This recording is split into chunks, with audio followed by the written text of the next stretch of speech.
So I want to talk to you guys today about how is the current economic climate affecting people, young entrepreneurs or small business owners? What should we be doing? What should we not be doing to combat the situation? Taking power of your purse again. So I just want to make sure that you guys, understand why I'm qualified to talk about this. That's because I'm Sherron, the modern savvy CPA, and I have 3 decades of experience within the business world, within the finance world.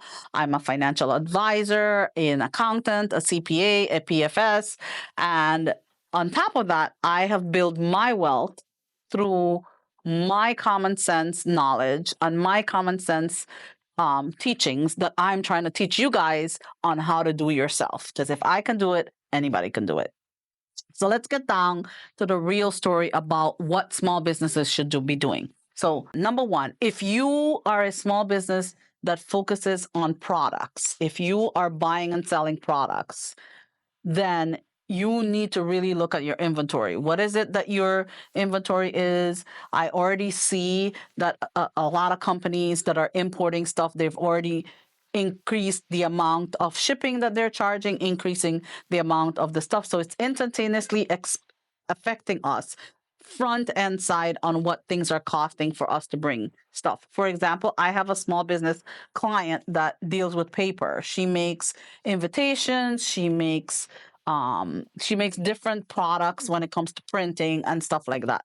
She has a staff of 5. She's in South Florida, and this is literally affecting her business right now. She's so worried because literally she's a lot of her products directly come from China. For what she's doing, she's gonna have to raise prices. She's already reallocating how she's gonna be doing stuff. She's already seen the increase because her suppliers for the paper is she's seen the increase of the products. Now she prints a lot of her stuff here. She does, but she gets all of her products that she uses from not only China. I think she said Vietnam and I think India. So she's getting her stuff from Asia. So it's all gonna affect her, no matter which country she's getting the stuff from, because there's tariffs, it's gonna affect her.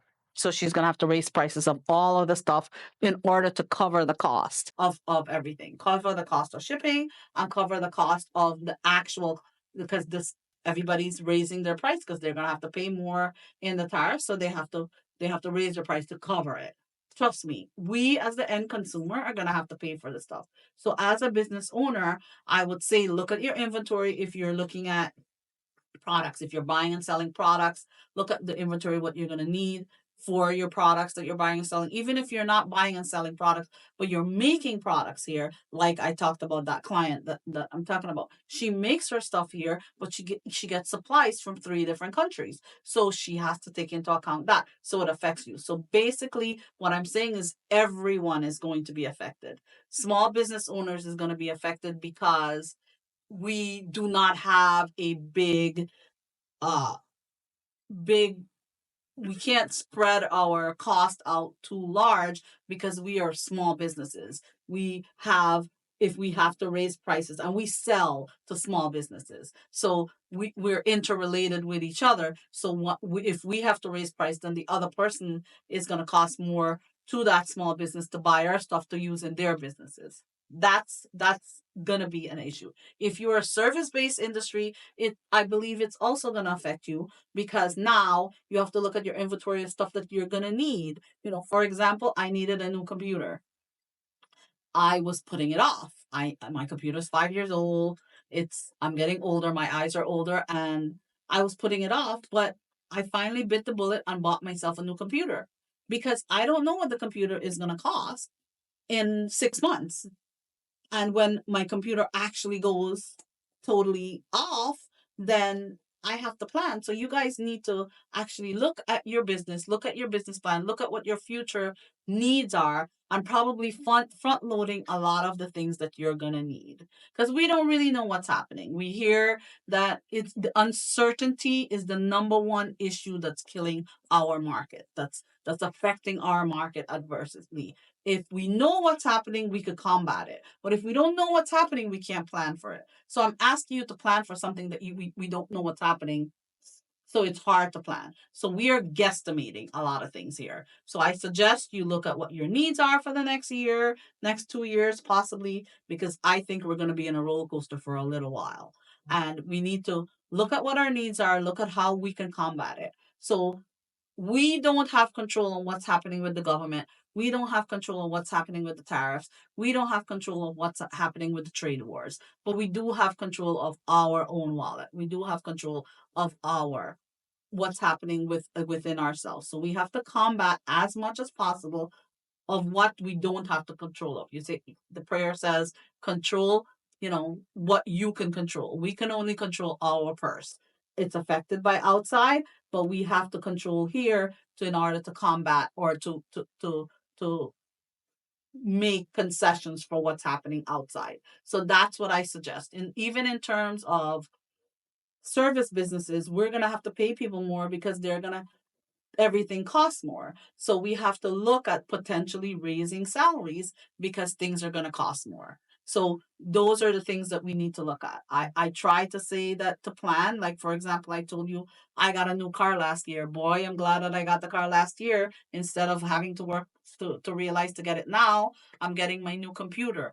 I personally, in my business, is I'm planning to just look at everything, look at my cost, look at what I can live thinner in terms of my business for now, just to ride through things because I want to have as much extra as possible in case there's a need for it. So my thing is you just look at take a look at what's happening in your world, whether it's personal or it's business, and look at how thin you can live, how much thinner you can live.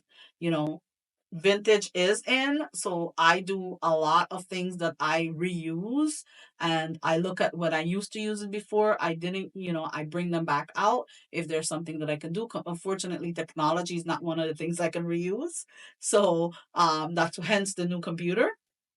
um, I am probably going to keep my phones longer because I'm not going to spend all that money to buy a new phone.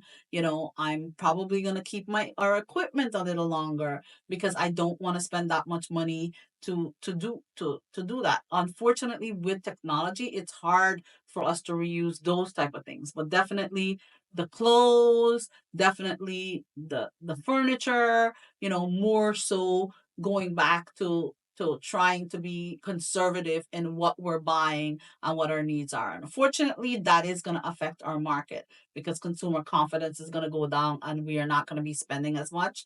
And it is going to affect our market. But we still have to protect our own purse and we have to know what we're spending our money on. So I would suggest small business owners take a look at everything, try to thin out and live a little smaller and in terms of what your needs are, live closer to your needs, not so much to the wants for the next couple of years, and you will get through this.